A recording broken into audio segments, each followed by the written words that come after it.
This message comes from NPR sponsor Discover. Discover will automatically double all the cash back you've earned on your credit card at the end of your first year with Cash Back Match. It pays to Discover. See terms at discover.com/credit card. Hello, hello.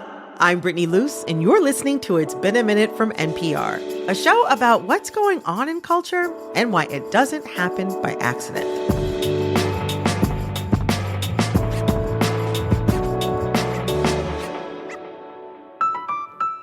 This week, we're connecting the dots between AI essays, teenage ennui, and Bill Gates. I know. How are all of these things connected? Well, we're going to find out with NPR Education Desk correspondent and senior editor Corey Turner and Karen Klein, education reporter and author of Rethinking College. Corey, Karen, welcome to It's Been a Minute. Thank you, Brittany. Thanks. It's so great to have you both. So, it's September, which means the school year for many Americans is starting back up if it hasn't already. I'm curious, were you the kind of people who laid out what they were going to wear on the first day of school, or did you just wing it? Well, I do it now because I have to help my kids lay out what they're going to wear. Otherwise, mornings are a disaster. Well, up until high school, I was just a messy kid, and I would just lay all my clothes at the foot of my bed. And in the morning, I would just go through the pile and pick things out. In high school, I got a lot fussier, and I would plan in advance. Oh, I have to say, I love a pre-planned outfit. I laid my clothes out every year all the way through college. But enough about us. We're going to talk about the kids in school now, more specifically, school-aged Gen Z students who range from 12 to 18. A new study from Gallup and the Walton Family Foundation has shown that they're less engaged and feel less challenged than last year. And I'll admit, I wasn't a big fan of school myself, even though I love learning new things and I think that education is important. It's just that sometimes, I think when I was that age, it felt like something I had to do just for the sake of getting into college. And to my eye, it seems like questions of what is high school for are really coming to a head with Gen Z. 48% of them even say they do not intend to get a bachelor's degree right after high school, but their schools and maybe parents don't want to hear that. And I should add, only about 40% of American adults even have a bachelor's degree. We're going to be getting into all of that, but first, I want to go back to that study I mentioned. I want to know, why are students feeling less engaged? Corey, you said that there are 3 big things that you think are contributing to more disengaged students. Yeah, I mean, we could devote the whole pod just to this one question, Brittany. I'm with you. Like, school is just not always awesome, and it doesn't have to be. So a little disengagement is perfectly normal. But what the survey found, looking at the same kids year over year, a pretty big drop-off in engagement. So something is definitely happening. And I think the big factors behind it are there's a college divide in the way we talk to kids in middle and high school based on whether or not they're interested in going to college. The pandemic also created a huge series of ripples for kids across the country when it comes to how engaged they are in school. We see it manifest now in really high chronic absenteeism rates that just haven't quite gone down, at least not to where we would like them to be or where they were before the pandemic. And then I think there's a funky wild card in here, AI. That's raising a lot of questions, not just for teachers, but for kids. Like, well, wait a minute. If the robot's going to be doing this for me in 5 or 6 or 7 years, why do I have to do it this way now? I mean, to your point about AI, students are using it more and more. 48% of K through 12 students say that they use AI at least weekly. And now this one surprised me. 46% of teachers use it just as much. I mean, that's staggering. It is. I am taken aback by the stories I hear, even anecdotally, as a parent. Like, oh my gosh. Don't even tell me this. I don't want to know. This is just terrifying to me as an education reporter. Right. Karen, in our pre-chat for this conversation, there was something else notable in the study that really jumped out to you, which is that only 46% of respondents in the study said that they get to do what they are best at every day at school. I think it was far worse for kids who are not planning to go to college. They were the ones who said they don't get to show what they do best, which is in a way not surprising because your basic academic day is leaning toward people who are going to college. It's toward people who sit in classrooms and are very good at taking notes and participating in discussion and have long attention spans and so on and so forth. And the people who aren't going to college very often have a different set of great skills. I think they're quite right. I don't think they have the opportunity to show what it is they do best. I mean, I remember feeling that when I was in school. Now, as an adult, I know that I had long undiagnosed ADHD. But even though I did end up going to college and eventually graduating, I consistently felt like I didn't have the kinds of follow through and behavioral skills that seemed to come naturally to other kids that made them beloved in the classroom. I was a little bit of a terror in a past, but enough about me.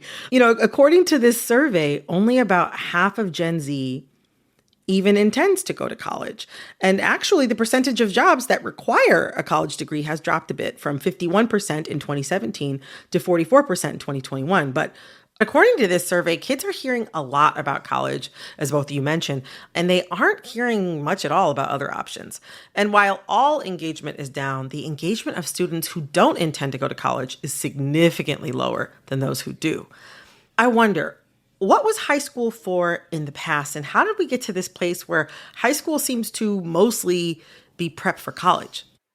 Well, in my youth, which is before your youth, there were two tracks, essentially. There was college track, college prep track, and there was vocational track. And in fact, where I grew up, which was in Yonkers, New York, there were different high schools for the different tracks. So the kids who, after middle school, wanted to pursue a vocation went to one of the two vocational high schools. Over time, people felt that students were being pushed into very narrow tracks that were limiting their future. This was especially happening to Black and Latino students. This came to a kind of head. Bill Gates, if people don't know, had a huge effect on American education. So one of his many campaigns was to get more people to go to college, and that if people didn't go to college, our economy would be behind. We needed 11 million more people going to college than we're currently going to college, or we would not be able to fill the jobs of the 21st century. What didn't occur to him was that maybe a lot of those jobs of the 21st century didn't need bachelor's degrees. And to that point, the prospect of college, maybe isn't as rosy as it used to be. It's still super expensive. For a lot of Americans, the benefits of college have to be weighed against the cost of being in debt. It almost feels like we're past a tipping point. High schools focused on college prep at the expense of career and technical education, but then college got really expensive, if not prohibitively expensive for many people. And now enrollment in college for recent graduates is on the decline. There's a shift happening here that it kind of seems like schools have not yet responded to. Corey, why are schools so slow to respond to these kinds of massive generational changes? Our public schools can't do it all.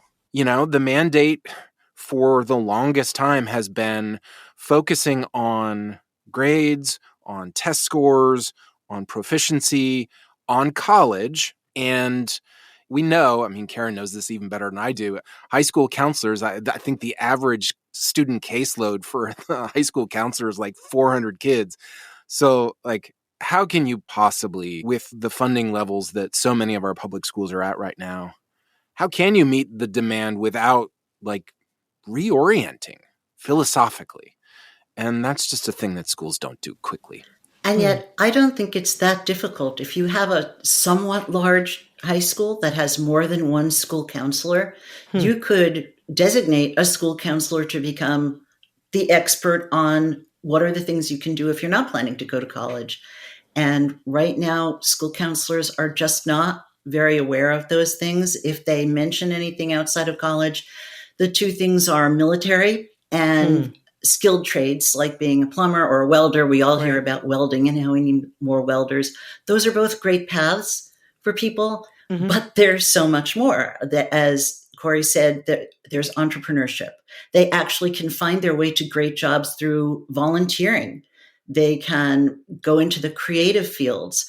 There now are apprenticeships for junior and senior high school kids. Even as it is, more than 40% of people who get a bachelor's degree end up working in a job that does not require a bachelor's degree. They are underemployed. And more than 30% of students who do go off to a 4-year college will leave before they finish.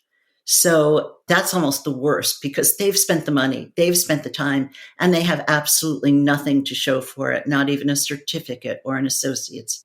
Yeah, Brittany, I think it's important to reckon with this idea that Karen just mentioned, because I have spent so much of my time these last few years at NPR covering federal student loans and the student loan system, and really the mountain of debt that has accrued over the last 5 to 10 years, in part because of this economy we've created where we're driving as many high schoolers as possible directly into college, whether or not that's the right thing for them. And I think we're, the last couple of years, the language, the dialogue around student debt has turned really pretty toxic. And I think that's part of what is driving students, in middle school and high school to look around and go, wait, why is this a thing I should necessarily do? I think it's well past time that we investigate. We really poke at this idea of, well, no, college is the end all and the be all. I don't think it is. A lot of middle and high schoolers are trying to tell us that they're tired of hearing that.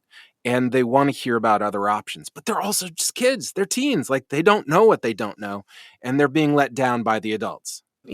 Along with their disengagement, there are a lot of things that also schools are fighting uphill battles on. I mean, general lack of resources, teacher burnout, even enrollments in public schools are down.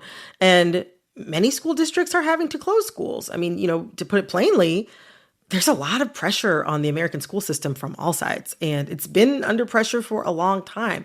How does that factor into how students engage in or even value their own educations? Yes, everything you said, Brittany, it's like you perfectly captured these past many years I've been covering education. Like, if it's not funding issues, it's teacher retention. Let's not forget, not only has the language around student debt become pretty toxic in recent years, but so has the way we often hear teachers talked about in the public discourse. Teachers have been so vilified. And I think that's just sort of worked its way into the groundwater. Kids hear it, and I think it just conjures all sorts of questions about what are we doing here? What is this collective enterprise we call public education? And who values it? Obviously, we never have enough money in the public schools, right, to do all the things we want. I would love to see more arts education. I would love to see more career education that actually excites students and engages them.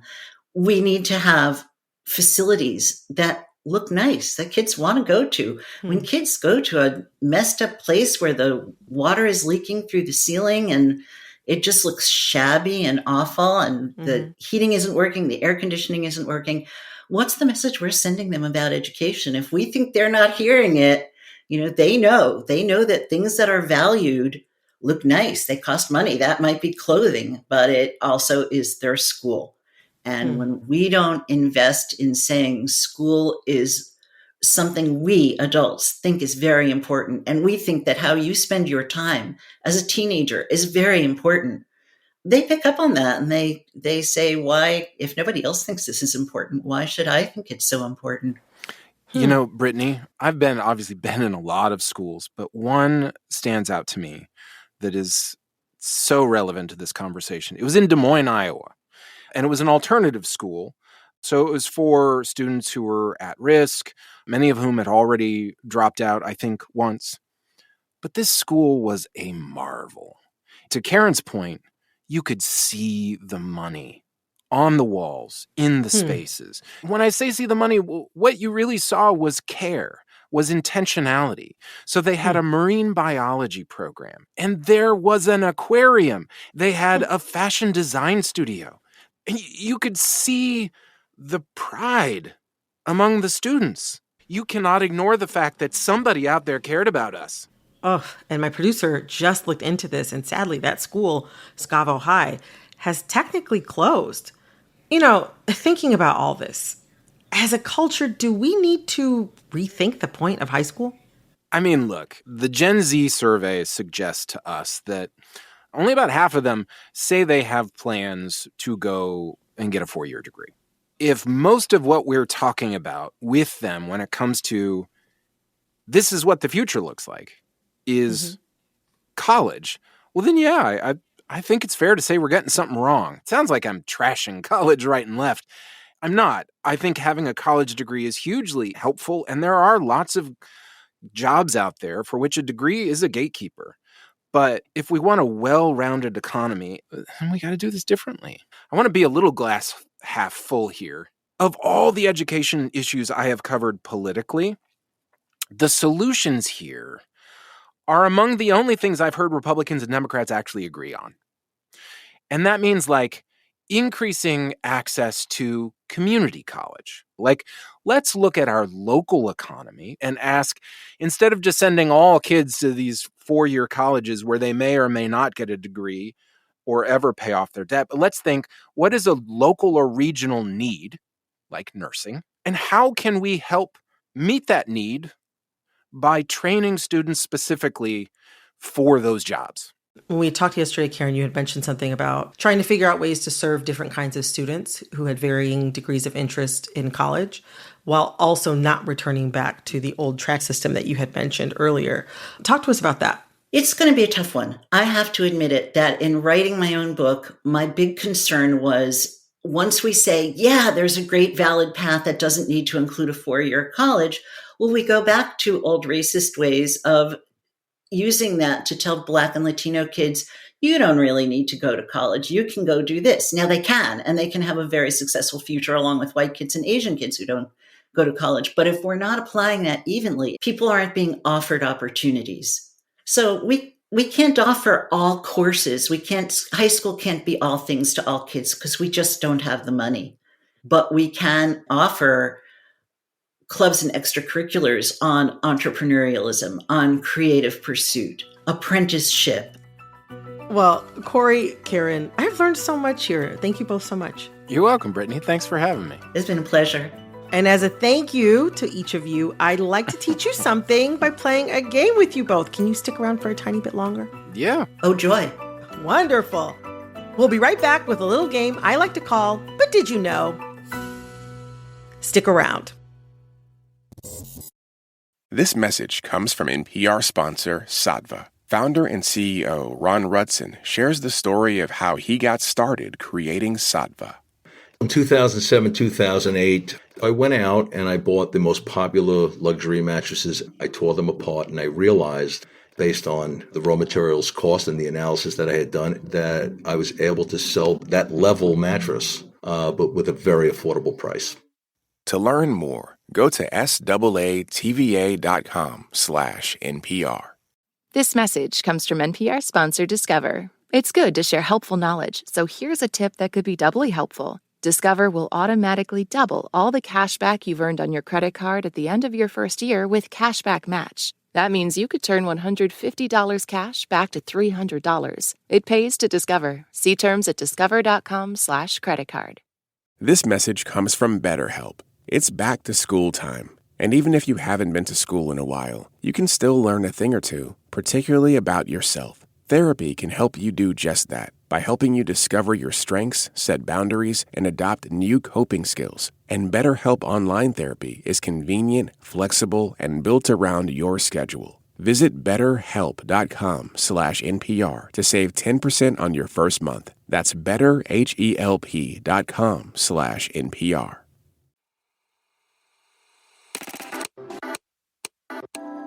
All right. We're going to play a little game I like to call, But Did You Know? Here's how it works. I'm going to share a story that's been making headlines this week, and as I give you some background on that story, I'll also ask you trivia related to it. But don't worry, it's all multiple choice, so the right answer is in there somewhere. And the first one to blurt out the right answer gets a point. Person with the most points wins, and their prize is bragging rights. Are y'all ready? I've always wanted those bragging rights. Go for it. Right. I like that fight in you, Karen. I appreciate that. All right. Hot dogs are hot right now. We've talked about them before on this show, but now economists are concerned that increased sausage demand could be a worrying signal for the economy. Today's trivia is about people who are insatiable when it comes to encased meats. They are having a real brat summer. Joey Chestnut and Takeru Kobayashi, who, if you don't know, are competitive hot dog eaters. On Monday, they faced off in a live Netflix special called Unfinished Beef, which brings me to my first question. This particular competition banned a specific technique that many competitive eaters rely on.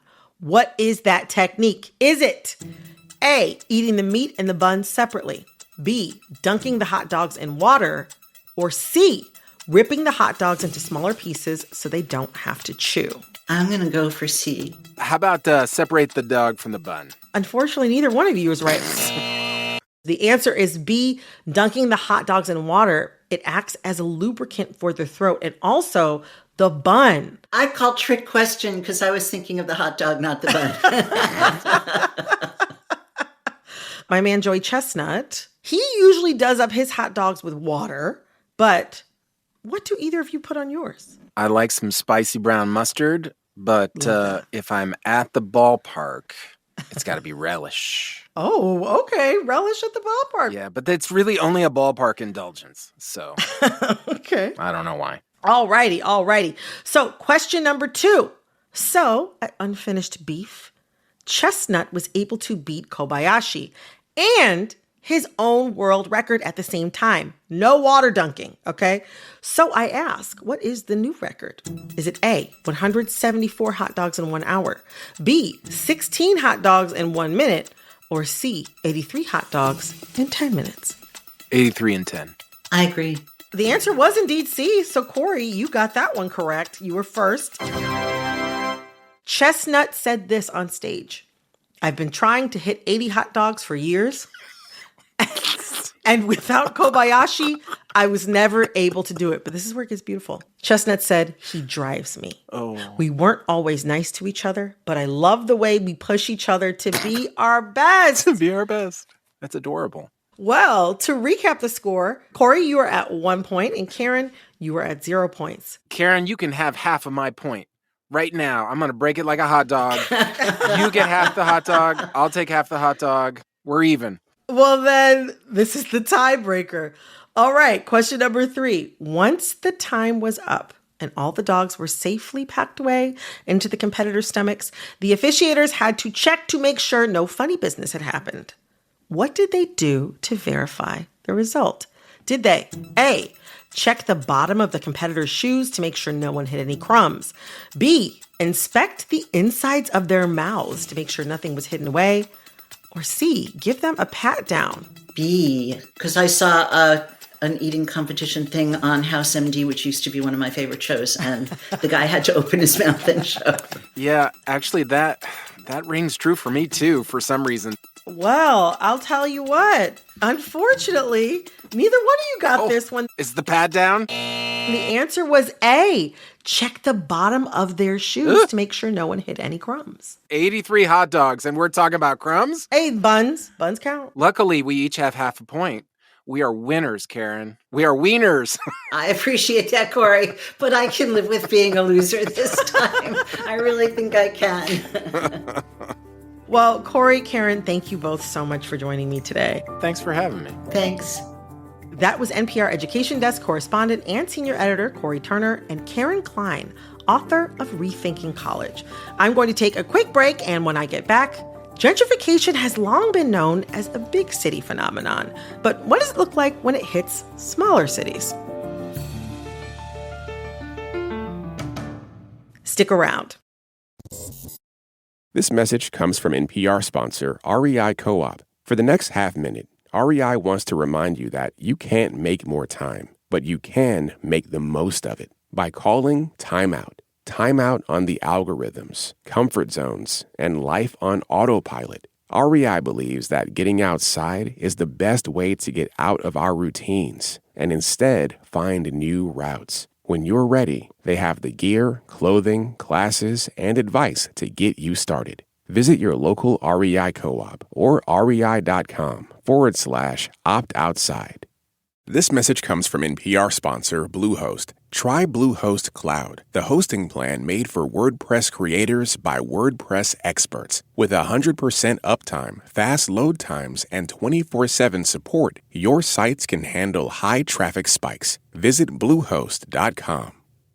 This message comes from NPR sponsor MIDI Health. Women in midlife face a healthcare desert, but MIDI is here to fill the gap, offering expert care for perimenopause and menopause covered by insurance. Hot flashes, insomnia, brain fog, weight gain, and moodiness don't have to be accepted as just another part of aging. MIDI clinicians understand how these symptoms can connect to menopause and prescribe a wide range of solutions. Book your visit today at joinmidi.com. That's joinmidi.com. This message comes from Noom, using psychology and biology to build personal meal plans to fit your lifestyle, taking into account dietary restrictions, medical issues, and other personal needs with daily lessons that are personalized to you and your goals. Noom's flexible program focuses on progress instead of perfection to help you build new habits for a healthier lifestyle. Sign up for your trial today at Noom.com. New York is a city of about 9 million people from more than 150 countries around the world. And that's a lot of opinions, but if there's one thing just about every New York resident can agree on, rent and housing in general could stand to be a little cheaper. Rent is too damn high. And boy, am I feeling that these days. My husband and I, we got lucky with our current place, but it's not somewhere we want to live forever. But when we looked at moving to a new spot, we quickly realized that a similar apartment, even a smaller apartment, could mean upping our rent by $2,000 or more each month. That's like $24,000 extra dollars per year. And buying a place in the city? Forget about it. So we thought, why not look in the Hudson Valley area? We like nature and wide open spaces, and it's just a bit north of New York. So if we needed to go into work, we're just a train right away. But as we looked at different towns in the area, we kept noticing a dynamic that felt a little familiar, and not in a good way. For one, the homes were still expensive, even 2 or 3 hours north of New York City. But in some of the cities we visited, we'd see blocks and blocks and blocks of Black and Latina neighborhoods with neglected sidewalks and abandoned buildings, and then an aggressively cute downtown strip of artisanal shops and dog-friendly cafes and white people. Naturally, I had to find out what was up with that. A quick search led me to the book 60 Miles Upriver, Gentrification and Race in a Small American City. It's a chronicle of the ongoing transformation of Newburgh, New York, a small riverfront city smack in the middle of the Hudson Valley. And its author, Richard Osejo, he and I had a few things in common. So I don't live in New York City anymore because you may have heard it's expensive. Trust me, I'm telling you that myself. You know about yes. this, right? So yes. The same housing affordability issues that have caused a outmigration of working class folks, but even the middle class finding themselves unable to afford to live comfortably in large cities like New York is affecting people moving out and moving to surrounding regions. So I was one of those people. After moving upriver with his family, Richard noticed a lot of the same dynamics that I did. And because he's a sociology professor who studies urban environments, he was especially fascinated by the changes in Newburgh. Newburgh had changed before. During its urban renewal that began in the late 1940s, almost 1,300 buildings in Newburgh were razed, displacing mostly Black residents. Newburgh has made a modest start at solving some of its economic and social problems. A zoning code has been enacted. A belated urban renewal program has just begun. But what's been happening in Newburgh lately is not that. It's a somewhat subtler, more modern change. Newburgh has been getting gentrified. And the same thing is happening in small cities across the country, which is what I want to talk about today. Because when we talk about gentrification, most people think of how it looks in big cities like San Francisco, New York, or LA. But Richard says small city gentrification has the potential to be even faster and more impactful than the big city gentrification we usually discuss. Which is why Richard is here, to look at small city gentrification, how its beneficiaries want to reframe it as a good thing, and what could happen to local residents and eventually all American small cities if it goes unchecked. Richard, welcome to It's Been a Minute. Thank you. Thank you for having me, Brittany. So let's start with why people moved to these small towns. There's saving money, of course, but you also heard some really interesting comments from people who were moving there about what attracted them to Newburgh in particular. I was kind of shocked to read in your book that the broken sidewalks and weathered buildings were actually a draw for some people. Can you talk more about why these people were so attracted to Newburgh? Yeah, I mean, it felt like a real urban environment. It felt like the kind of industrial city that they imagined when they thought about what city living was supposed to be about. Supposed to be kind of rough, supposed to be kind of gritty. It was supposed to have that element of perceived danger. Authenticity. Right. It's the authentic image of, it can't just have that, right? It has to also have some of the signs of a renaissance. It has to have the signs that there's something there that's for them. And that's where some of the new businesses that had been opening up and some of the renovated housing came in to that picture. That also reminds me of another element, specifically many white newer residents mentioned when they were describing their desire to move there, which is diversity.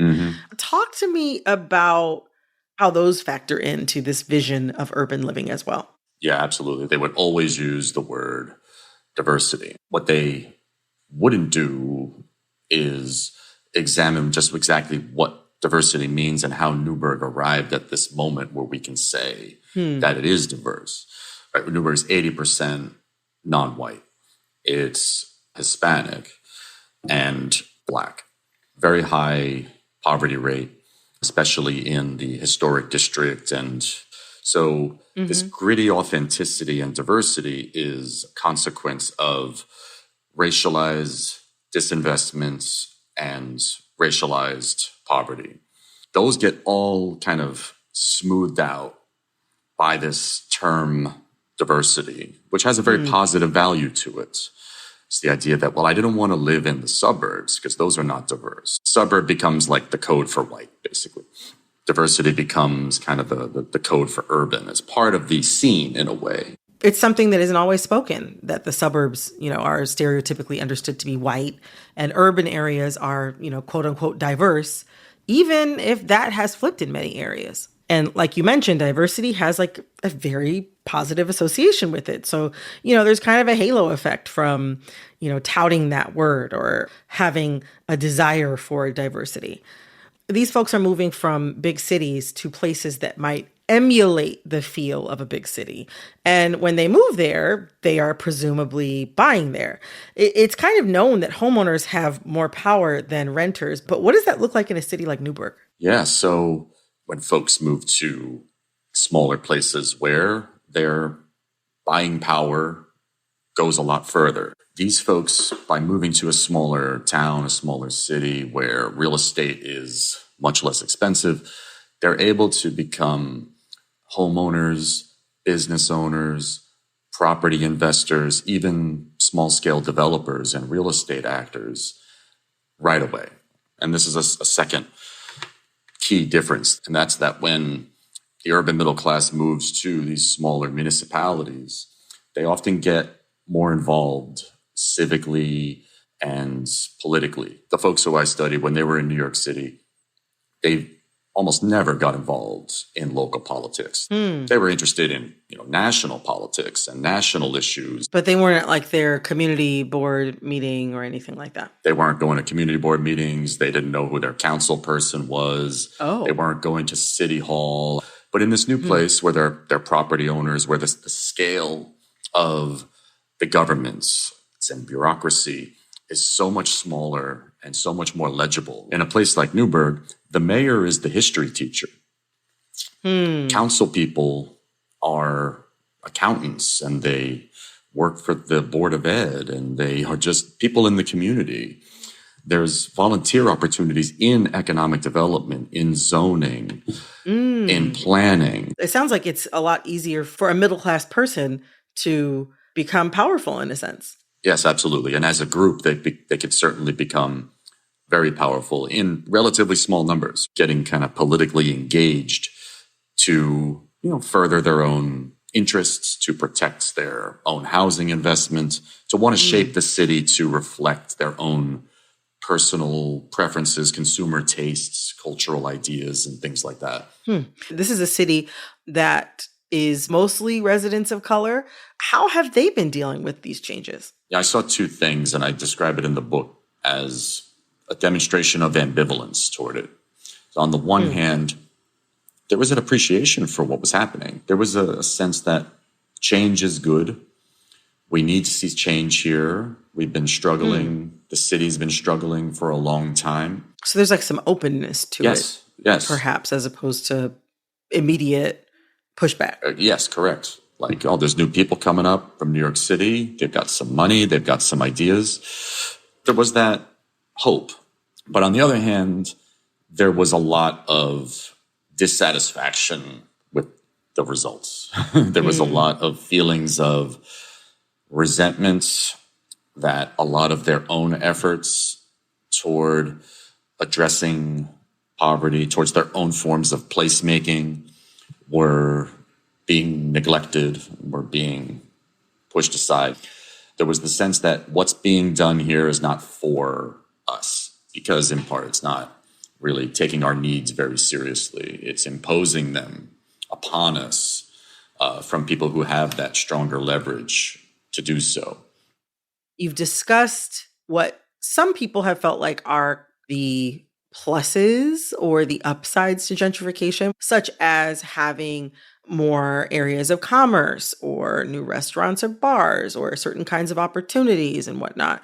Talk to me about the negative repercussions of Newburgh's gentrification and what that looks like. The big one is housing costs, skyrocketing property values, escalating rents. A lot of newcomers, they buy a building that was in need of repair. They have the capital to do that. But once that building is done, the people who were there before are not going to be able to afford to come back. They will have moved on. Yeah, we see this throughout. I mean, that's something that happens in big city gentrification all the time. Exactly. But there's also the social and the cultural and the political displacement. The feeling that once a new business comes into the neighborhood, it's selling products that are not being targeted at you. Everybody talked about the $5 croissants that the new bakery opened up, right? Right, which might not sound huge, but when there's only so many businesses, that can feel like a big change. Exactly. And it's a term called exclusionary displacement. Even if people are not going to be displaced today, the next generation is simply not going to be able to afford to live in the area, these neighborhoods, right? So many of my friends from New York are starting to accept that even though they grew up here and their parents grew up here, they're not going to be able to raise their children here or buy a home here themselves, especially people who are in their 20s, 30s, and teens. You had a great term for how some of these newcomers are reframing gentrification and their role in it in their minds. Please talk to us about that. Yeah, so I call it in the book the moral frame of opportunity. Now, opportunity means primarily economic employment, also housing and exposure to arts and culture, because a lot of these folks are in the creative economy, and that's how they got around it. The tension from both being pushed out from gentrification, but also becoming a gentrifier. Yeah, I mean, it's like, well, yeah, sure. Gentrification has been shown to cause all these problems and displace people, but not the way we're going to do it. The way we're going to do it, because we're in charge now. It's not the big real estate industry. It's not the big investors. It's not the big businesses. It's just us. We're just a bunch of artists who are going to bring our artistic cultures and our craft cultures and all the jobs that we can provide. We're going to bring that to you. And we're going to spruce up the housing. You're going to be able to afford it. It's going to be fantastic. Trust us. Basically, they can say to themselves, we're not as bad as the big real estate developers, and kind of get to absolve themselves of the stigma of being gentrifiers. They can say, what I really am is a revitalizer, right? What I really am is a bringer, a provider of opportunities that didn't exist before. So let's look at it that way. Second, it becomes a way of justifying why gentrification should be expanded. Because it's a good process, because it's giving the opportunities that were not there before. Affordable housing didn't bring those opportunities. It's not based in the market. It's not going to attract the people you want it to attract. So forget it. Let's instead think about other types of businesses that we could bring in here that are going to expand the process further.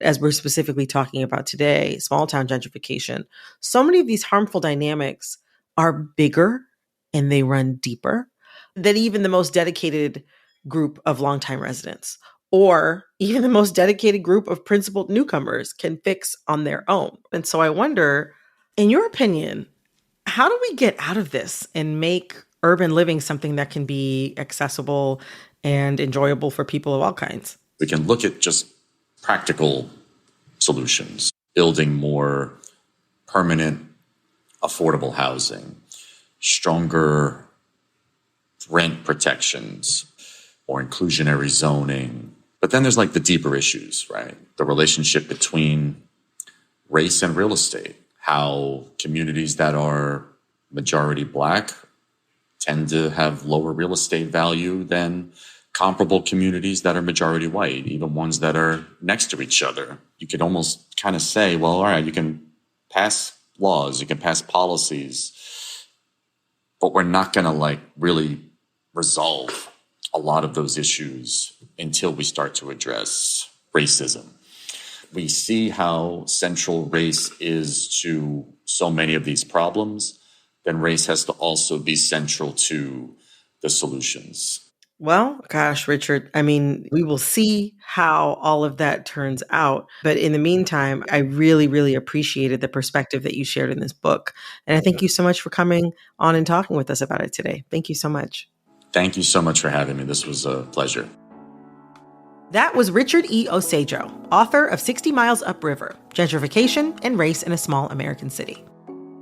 Next Tuesday, I repeat, next Tuesday, in this podcast feed, I'm headed to Birmingham, Alabama.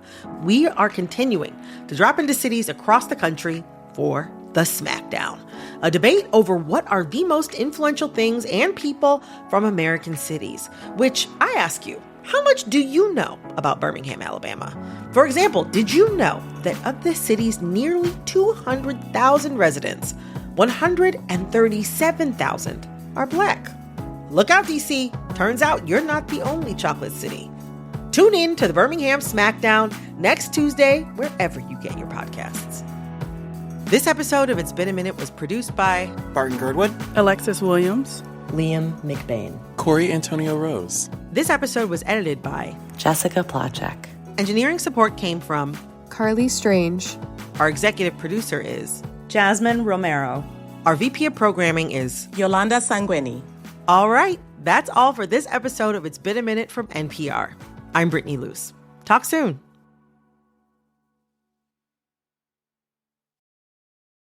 This message comes from NPR sponsor Merrill. Whatever your financial goals are, you want a straightforward path there. But the real world doesn't usually work that way. Merrill understands that. That's why, with a dedicated Merrill advisor, you get a personalized plan and a clear path forward. Go to ml.com/bullish to learn more. Merrill, a Bank of America company. What would you like the power to do? Investing involves risk. Merrill Lynch, Pierce, Fenner & Smith Incorporated, registered broker-dealer, registered investment advisor, member SIPC. This message comes from NPR sponsor Oracle Cloud Infrastructure. AI may be the most important new computer technology ever, but AI needs a lot of processing speed, and that gets expensive fast. Upgrade to the next generation of the cloud, Oracle Cloud Infrastructure. OCI is the single platform for your infrastructure, database, application development, and AI needs. Do more and spend less like Uber 8x8 and Databricks Mosaic. Take a free test drive of OCI at oracle.com/NPR.